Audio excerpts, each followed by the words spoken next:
I mean, well, you talked about it. We kind of touched on it. The NFL is not seasonal, right? And that kind of made, numbers don't lie. We talked about, you kind of introed it, right? The whole Caitlin Clark thing. And I'm not a huge women's basketball fan, but I saw a video of Caitlin Clark shooting from the logo when she was like a sophomore at Iowa. And granted, did I subscribe to like Iowa on ESPN Plus or whatever? Am I like, getting a subscription to Big Ten Plus to watch every Iowa women's basketball game? Absolutely not. But if I see it on the channels, I'll watch it. I definitely make it a point to check her, box score.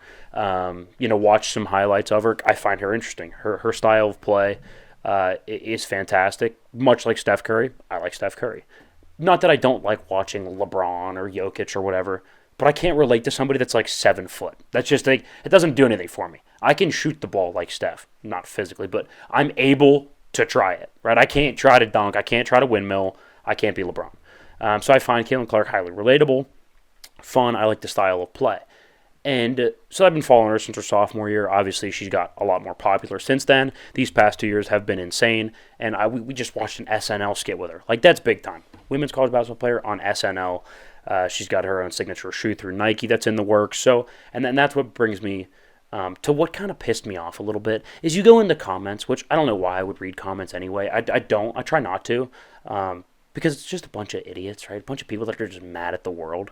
And you just saw a lot of, well, Aja Wilson or, WNBA player X doesn't have a signature shoe. Yeah, why is that? And I'm like, because if you put 10 women in front of me right now, I could not pick out Aja Wilson from a lineup if they were wearing name tags. She doesn't move the number, right? Nobody cares about her. With all due respect to her, she's better at basketball than I'll ever be. And she probably has endorsements. She's probably making great money. More than I am, more than I probably will, right? Good for her. Could not tell you who she is, couldn't find her on social media. Like, I have never heard of this woman in my entire life. Evidently, she's a pretty good WNBA player, okay? Has it gotten anybody significant, any massive viewership to a TV screen? Absolutely not. 14.2 million people watch Caitlin Clark in the national championship game. I'm sure South Carolina brought some of those people to it, but it got the biggest number in history, in the history of women's college basketball, because of Caitlin Clark, right? She gets people to a TV screen. She gets people to watch the games, consume the content, buy the jerseys, buy the shirts, buy the shoes. She is the star of the league, and she just got drafted into it. So why doesn't the second best player on the team in Memphis have a shoe? Because I don't care about her. Because nobody really cares about her except for the diehards. Right? Nobody is actually following those games, following her play, following her stats, right? The numbers don't lie. We could talk about fair this and equality that, and, well, if she has one, then it does not matter. It's a consumerist, capitalist world out there, right? If you get a number, if you make money for the league, for your company, for whoever, then you will get more of it. It's very simple.